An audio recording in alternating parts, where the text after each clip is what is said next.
I didn't see that one coming. This is the last time we're ever going to be doing this. It's completely unexpected. I mean, I audibly gasped. And then, no!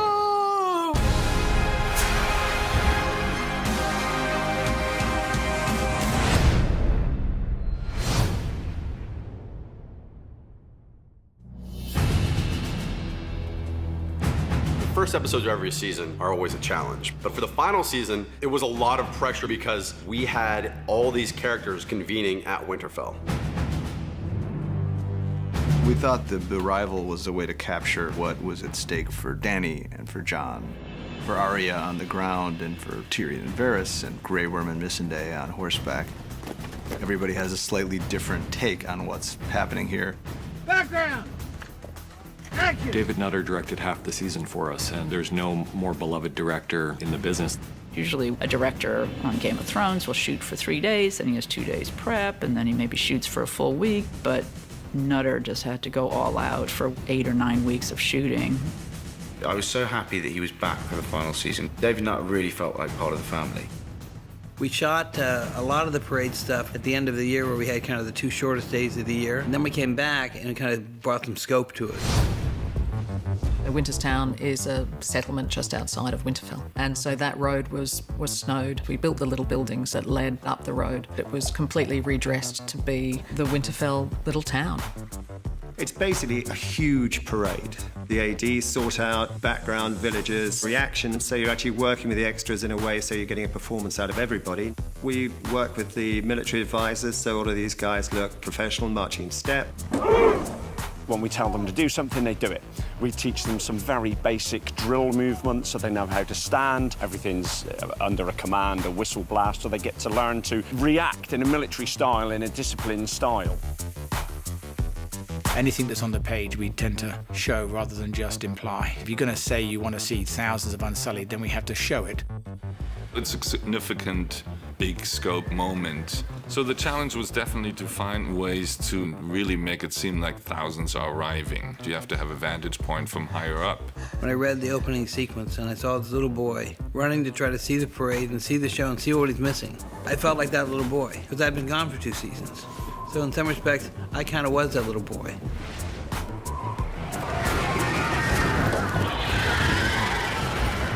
Daenerys arrives and immediately Sansa wants to make it very clear that she runs this shit. This is a tough crowd.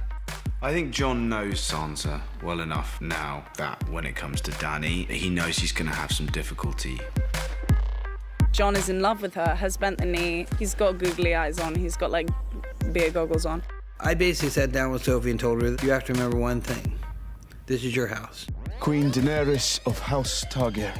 Thank you for inviting us into your home, Lady Stark. The North is as beautiful as your brother claimed.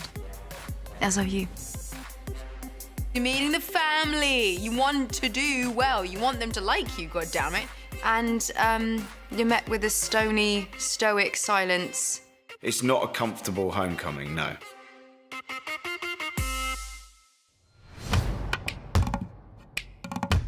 There were a lot of people on set, kind of like a giant game of Where's Waldo. In the first episode, a couple of our friends from the comedy world were in a scene. They gouged my eye out. They gouged my fucking eye out. They can put it back in, right? Right? Yeah. Benioff told me they would. When we found out that George Lucas wanted to visit, we thought maybe it was a practical joke, and then we were really excited and also nervous because it's George Lucas. Your sister doesn't like me. If it makes you feel any better, she didn't like me either when we were growing up. Now, Prince. For George to be sitting at my director's chair, that was so cool for me. I had George go out and speak to Kit and Amelia. Okay, that was great. No direction for you. I don't really care about you. I don't care what happens to you. What's going on? I mean, like the first time I could remember telling stories was me as a little kid mashing together these like stormtrooper dolls. For so many of us, he's the one who started our obsession with this kind of big epic storytelling. One thing I've told the actors in season 8, the audience just want to see you breathe. To watch Kit grow as an actor on the show has been incredible, and I think the fans are going to love it because I loved it. I hit you right in the So face. that's I'm good. so sorry. Part of the fun of the episode was bringing back together all these characters. It's also the challenge of the episode because you don't want it to feel like it's, you know, just the reunion episode. Leave him be. The Hound and Gendry, we thought it would make sense for kind of the 1-2 punch of these two people who would serve very, very different roles in her life. Is that command, Lady Stark? Don't call me that. He still thinks that she's the same girl that he left beforehand. We've gotten better. Yeah, thanks. So have you. I think for Arya, it's remembering who she was before. I mean, you look good. Thanks. Like, I used to be that girl, and that's who I was in love with and thought I would just follow to the end of the world. The Hound Arya reunion, that's the thing we were most excited about writing. You left me to die. First, I robbed you. Everyone would hope that the reunion between Arya and the Hound would be laughs and giggles, but actually it starts off as like cold, because it's kind of the defense mechanism for both characters. You're a cold little bitch, aren't you? Guess that's why you're still alive. There's also Tyrion and Sansa. There's something between Tyrion and Sansa that you can't quite put your finger on, because they're... You left me, and then you know what happened to me, and I know what happened to you. Apologies for leaving like that. Yes, it was a bit hard to explain why my wife fled moments after the king's murder. It's tricky with them. They have to watch their words around each other, but at the end of the day, she does trust him. And at the very end, we have the silent reunion with Jaime and Bran. If he tells the rest of the clan the truth, I'm done. I'm dead.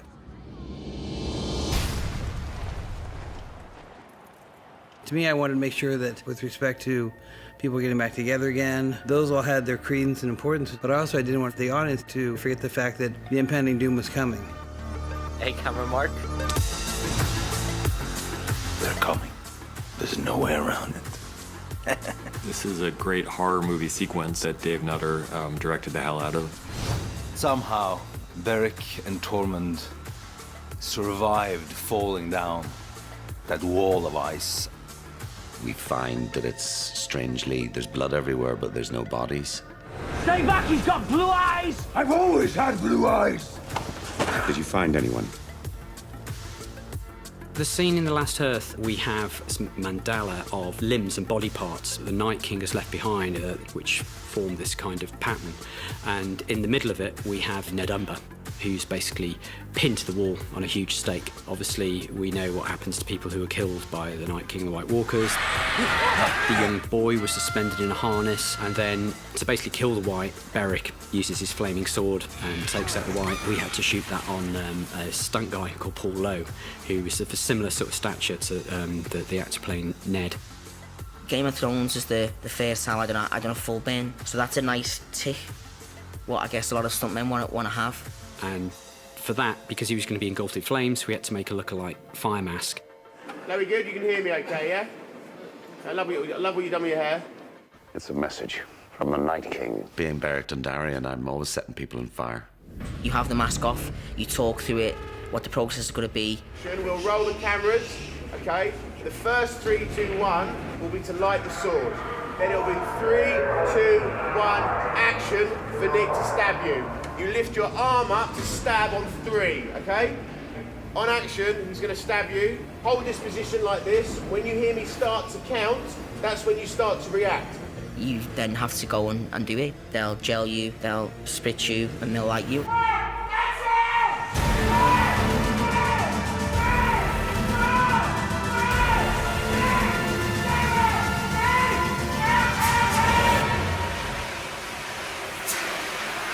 You have an idea of what it's going to be like, but when I was set on fire, you've only got these little small eye holes. All I could see were little flicks in my eyes of like a little bit of red. And the first time they done it, and it went over and they put me out, and I said, was I on fire? And he said, yeah, it was massive. Is kind of like a mechanical bull, only in this case it's got a dragon's butt on top of it, and then the cameras are swinging around on a 3D controlled wire rig programmed to match the previs. Don't know how to ride a dragon! Butt work is not easy.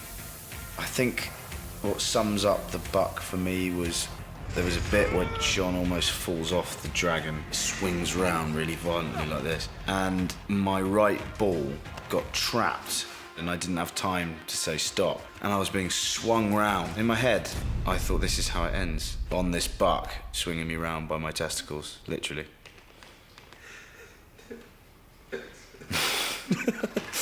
Sorry. Probably too much information.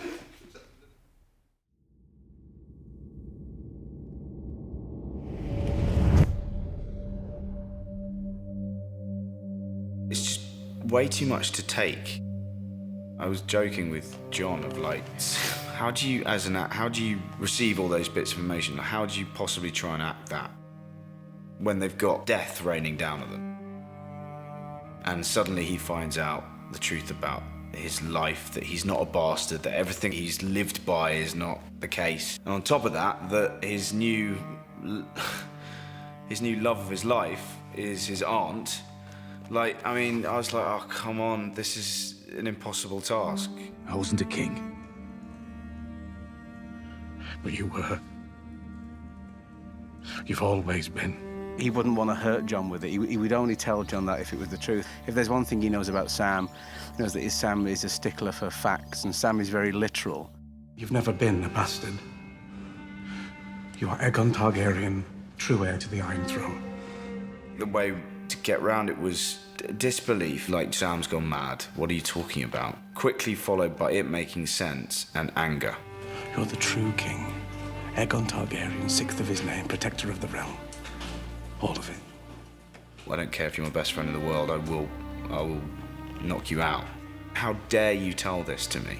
My father was the most honorable man I ever met. Your father, Ned Stark, he promised your mother he'd always protect you. And he did. Robert would have murdered you if he knew. And the truth that Samwell tells John is probably the most incendiary fact in the entire world of the show. Ned Stark understood how dangerous the truth about John was, and that's why he protected John from it. You gave up your crown to save your people.